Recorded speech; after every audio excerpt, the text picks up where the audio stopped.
I think I've had a little burst of uh,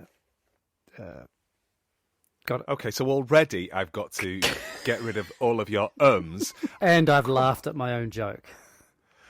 Now that one I totally don't agree with, because there needs to be a certain amount of laughter, otherwise we would have 3 minutes worth of talking.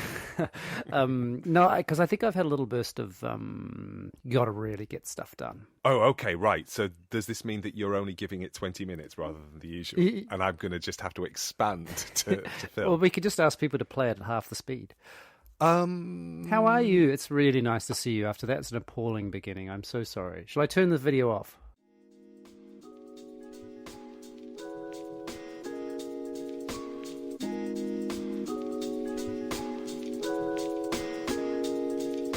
This is a podcast in which two friends talk about the pleasures, absurdities, and imperfections of being human.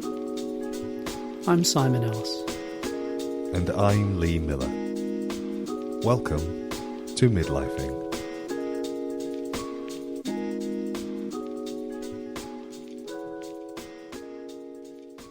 You are definitely on all cylinders. I haven't Because had a lot you've of sleep. decided, haven't you? No. Is that because you decided you're getting lots done? No, I think it's because I've got a lot to do. I think they might be related. These things. Okay. Yeah. Well, we'll come back to the question of what you have to do, but I think for now, inquiring minds need to know: were you scammed? I think also, but there's also a little bit of follow up about your dad. Oh, yeah. Well, let's do it in order of most important things. Were you scammed? I don't agree with that. I think I want to know whether your mum, whether your Okay. dad pashed your mother passionately, and that I she didn't got ask. COVID as well. I didn't ask. What I can tell you is my mum had a very bad cough. She ran a little bit of a fever and she stayed in bed. But she said, we only have 5 tests left and I'm not going to waste one on me. Given that your dad has tested positive, I'm assuming that I have COVID. I will just stay in bed. I love that. I love that. If only the rest of the entire world were as sensible as your mother. My dad tested negative on Thursday. And so then my mum did a test on Friday and she tested negative as well. Oh, I'm very, very happy to hear that. Tell us if you were scammed, Simon. So, I actually don't quite know where to begin because officially I don't know yet, but I asked to go and see the, I'm just going to call it merchandise. Yeah, I like that. I like that. I'm The just going to call it the product. merchandise. I asked to go and see it to verify its authenticity. Is that what you said to them? I want to verify its authenticity. No, I didn't say that. I said I've never seen one of these before. I'd like to see it. So it's still some 3-4 weeks away before I get the 8 kilograms of cocaine. Yeah, I was put on to a second member of the team called me. And I was, he was told that I was told that he was going to call me. And so at this point, the person running the business has been incredibly helpful, incredibly nice, contacting me and so nice. And because all these sort of, pink flags are going off, I'm thinking, this is too much. Like, it's not possible that someone could be so helpful. It's a scam because he's being so good and so kind. And so the other person rang me, and then I arranged to go, and he said I could bring it round. And I said, actually, I'd rather just come to you. I wanted to see the premises. And I turned up, and he literally had the boot of the car open. And the best part for me was, if you were imagining some kind of crime caper, and you had the mastermind, and then the sort of the second person, who was a little bit in a Tarantino film where the person who's going to trip over something and blow their own head off. Gotcha. Just a little bit. The least likely person you would want to involve in a scam, because this person, he was amazing. He was so lovely and so incredibly genuine and honest. He was either an incredible actor or he was just who he was. And so I have a feeling that I haven't been scammed.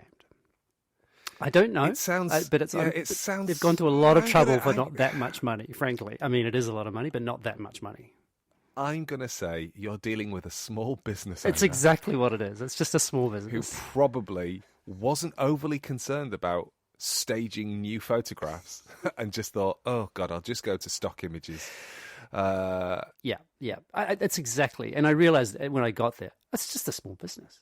I don't know yet, but I'm pretty sure that I was not scammed. Pretty confident that you have not been scammed. In fact, just so actually happy to be supporting this small business. Yeah, that's great. So I'll recommend them once it's all. If you ever want to buy any cocaine, I know the people to go to. Or was it heroin? I can never remember. You did say cocaine, you didn't say heroin, and you also said that you wanted to have a taste. I think it'd be weird to try and taste heroin, although I don't really know a lot about it. I do know that you can rub cocaine into your gums because I've seen people do it on the television. But what, not heroin? Honestly, I don't know anything about hard drugs, Simon. Actually, it was one of the questions I was going to ask you at some point. Have you what drugs have you ever taken? But let's save that. For the shortest episode ever. Oh, really? Bearing in mind I didn't start drinking until I was 40 years old. Yeah. I am phenomenally straight edge. Yeah. Really. And I was straight edge before I knew that was a thing. Yeah. So, and it was less about being abstemious or having a moral position on it, and more just I'm a big kid. You are. It's true, isn't it? I was just thinking of the people that I've ever met in the world. You're the last person who needs to have that kind of stimulation. Yeah, that's true. The things that I guess uppers or downers. Yeah. So Anyway. So yeah, I've had a stressful week, not just because of that, but that's certainly wow. I don't think we really got to into the belly of it last week in terms of, because I think it was I think there was quite a bit of shame about that I'd been duped. Yeah. And I think I wasn't quite ready to admit that, or there was a whole lot of other stuff was caught up in my anxiety about it, and for lots of quite good reasons as well as not so good reasons. Can you talk about it?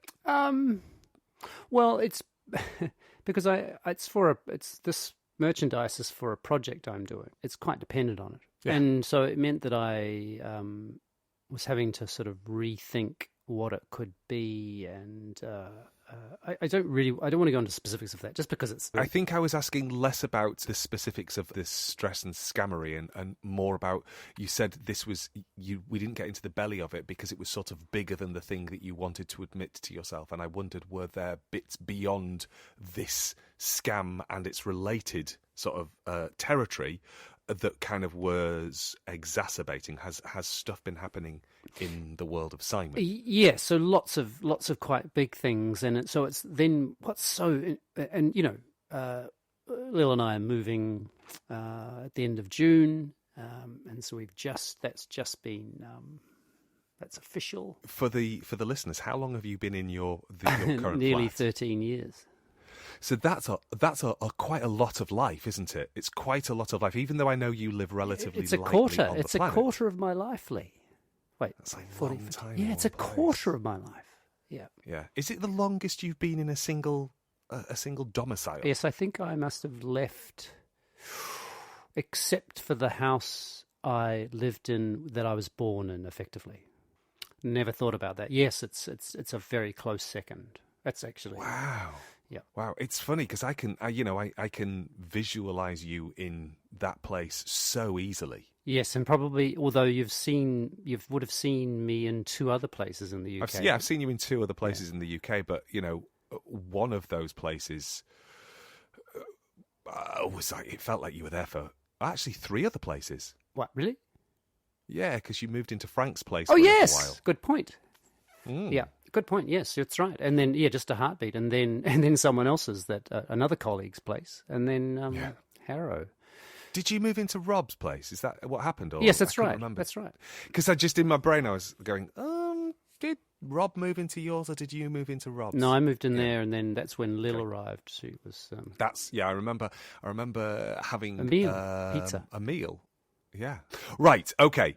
So you're moving. So, and then also just some family stress, which I really can't talk about, which is, I think one of the things I think is interesting about emotions is that it's really hard to disassemble them, like how they feel in my body and where they feel in my body, and how they're quite similar. And so the feeling you might say I can place a family stress lens on that bit, and I could place a being scammed lens on that, and they're just the same feeling, you might say. So they were sort of piling on top of each other, and I find that hard. I mean, who doesn't? But or maybe some of our listeners just go, phew. No, I think the idea of not really knowing The source.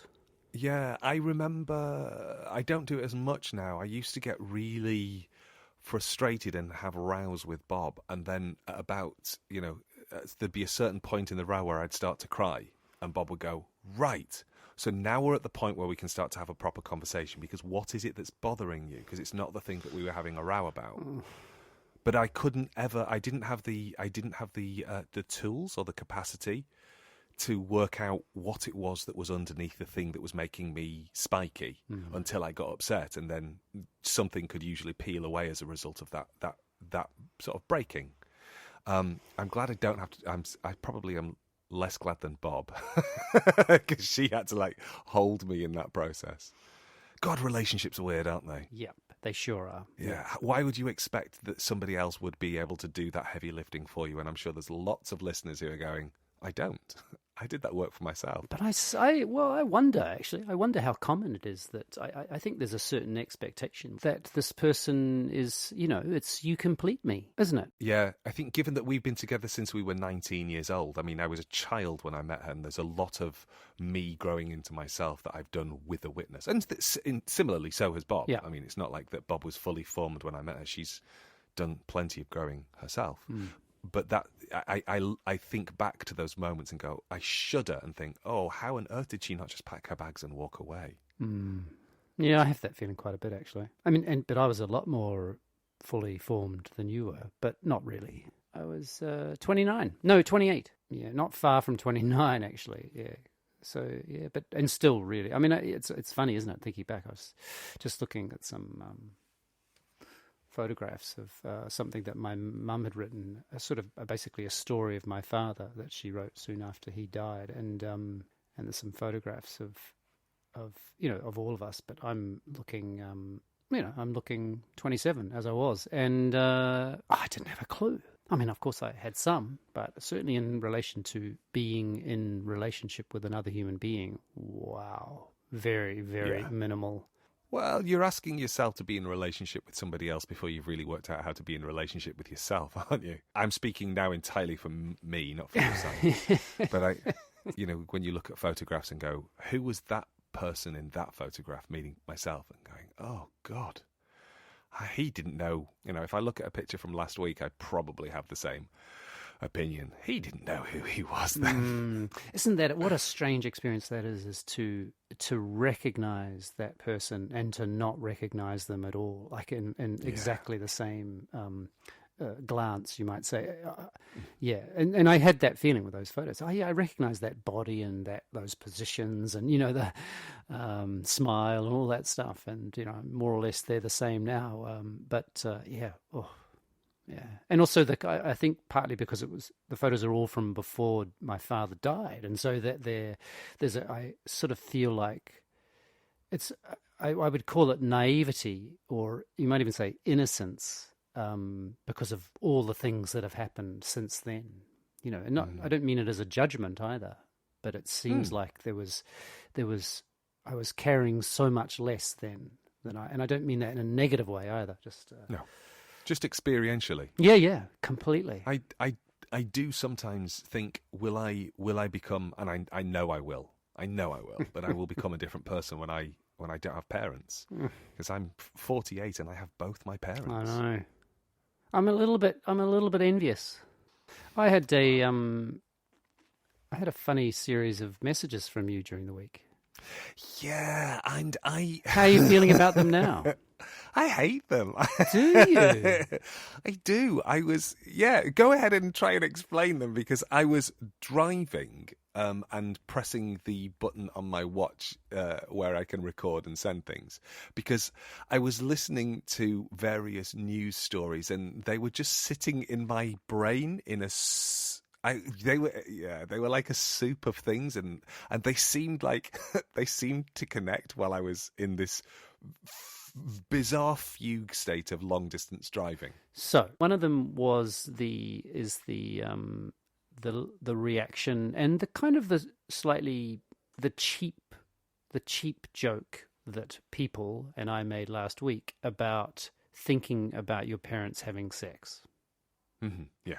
And you made a whole series of sounds which are worth listening to, just because they say a lot about what it means to imagine one's own parents having sex, you know. And so there was something that you were saying that we missed an opportunity. What I heard was you saying we missed an opportunity to sort of go into that. And what is it about?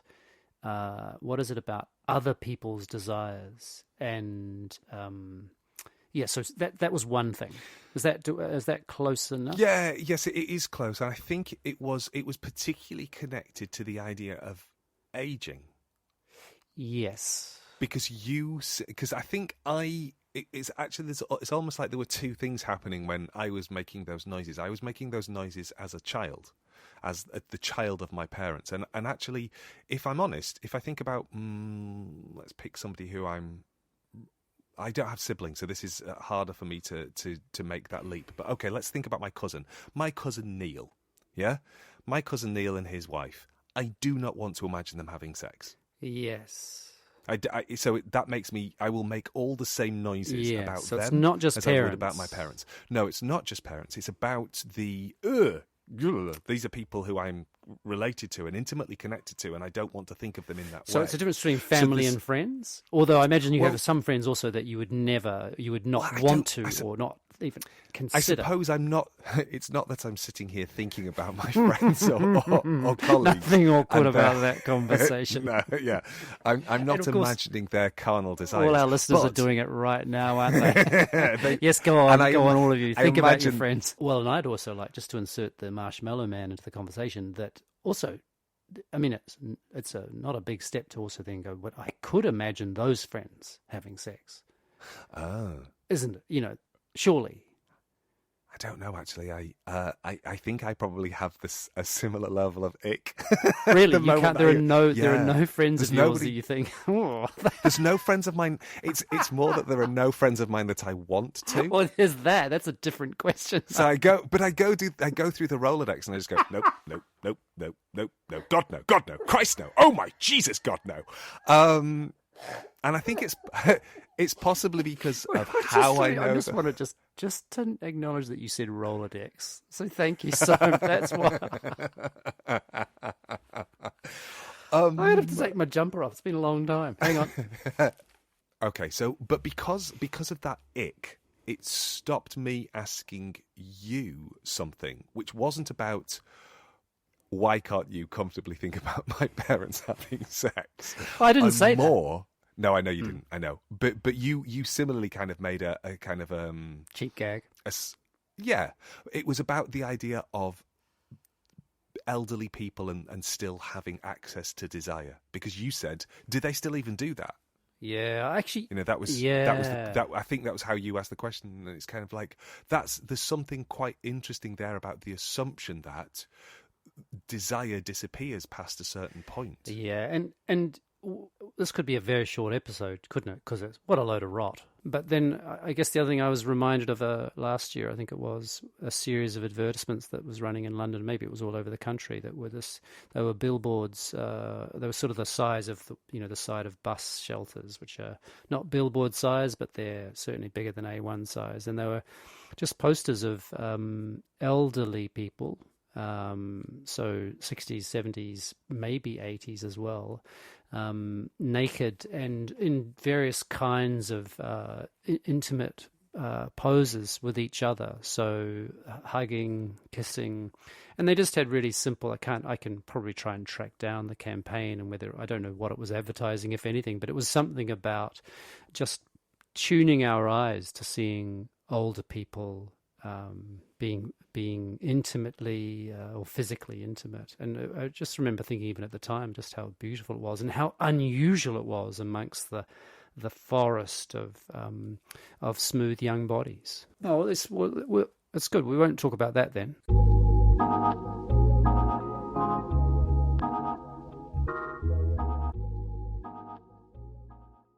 It's a very nice smell of carrot soup in the house. How delicious. This is a record scratch.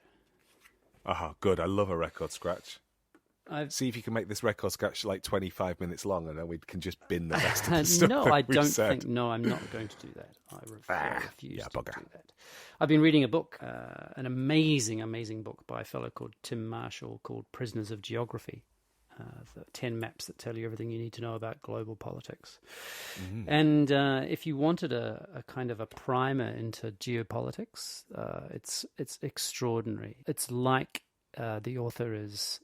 the sense of it being a premonition of what's going on in Ukraine now is mind-boggling, but also in relation to the ways in which geopolitics, or geography in particular, has shaped countries, and also the way and energy demands. And so that if you're not thinking and talking about energy demands of every little country out there, you're not really getting to the heart of why things like this exist. And there's something about the book that made me just think how absurd it is to try and worry about whether you're recycling a bit of plastic or not. You know, the scale was slightly daunting. But I just thought you'd enjoy. I don't know whether this is any useful, but he's talking about Korea and Japan. And so he talks about Kim Jong-il, who's described by the Pyongyang propaganda machine as dear leader, who is a perfect incarnation of the appearance that a leader should have.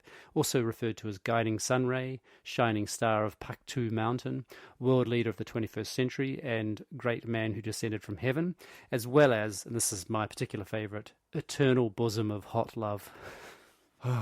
I mean, it's nice when people believe in themselves, isn't it? Yeah, no shortage of... I don't think he's on a podcast expressing doubt about... Oh, my God. I don't think that's... Anyway, but I thought you'd enjoy that. I do enjoy that. Are you all right? Are you okay? Yeah, I think... you said that you've had like a stressful week because you've had so many other plates that you've been spinning. I'm really aware I'm coming to the end of a job. Yeah. I've got 2 weeks between now, or less than 2 weeks now. Wow. Less than 2 weeks between now and the end. And then you of walk my straight into current the job. next one, don't you? And then I walk straight into the next one. Would you have to wear a suit at the next job? Well, given that on my very first day at 10:30, I'll be meeting the VC. It seems like it's probably a good idea. And I forgot that that's the kind of job I've got. I'm going to be talking to the VC. That's the kind of, it's a management role. It's not. Yeah. And I knew that, and I know that, but also when that's put in your diary, you kind of go, oh, okay. Yeah. Wow. And it's that sense of I'm not sure. I'm not sure I'm that person. Are you going to? I'm not sure. Are you going to sell all your hoodies? No, I have, however, put 3 of them in the wash just because I thought it was important to wash my hoodies because usually anyway. So I think I've also just come back off 2 weeks of leave. So I've had 2 weeks of leave where I've been fully, switched off from work. And I don't have anything to worry about my new role yet because I'm not in post. And all of the things that I have to worry about in my current role are very small scale. They're just literally... Yeah, tidying up in a way. I'm tidying up. And I think it means that my brain has been at a kind of a gigantic loose end. And it's led to a much more existential kind of sense of anxiety than usually sits in my body. I'm usually a bit too busy to worry about the big things. And I just feel that I am mentally at a looser end than usual at the same moment that the world seems to be going to horrendous shit. It's a bad mix. Yeah. And it makes me just sort of obsess slightly about things like Angela Rayner being subject to the male gaze, or does it matter that elderly desire is not being referenced, recognised, or valued? Yeah. Things that are just, Yeah. So in answer to your question, yeah, I'm fine. And I think probably in a month's time, I will just be going, oh, and then this thing happened, and I will sound a bit more robust again. Maybe. Makes me think how easy it is to... I'm not sure this is what you're saying, but it makes me think how easy it is to for things to just distract us. That if we don't have things to distract us, then we're left with our own sense of, I'll just say, nothingness. I think I am saying that. Yeah. I think I am saying That's that. pretty intense, isn't it? Yeah, I haven't learnt the coping strategies. Maybe that is right. I haven't learnt the coping strategies to fill time, because I know that the time that I have is limited. So there's no point in starting a project. I was thinking about, maybe I should take up knitting. You're not something. having a midlife crisis, are you? Because that would be great content, like if you did. It really would be good, wouldn't it? And it would be so in keeping. But I don't know if I'm having a midlife crisis as much as I am just, experiencing. I don't know.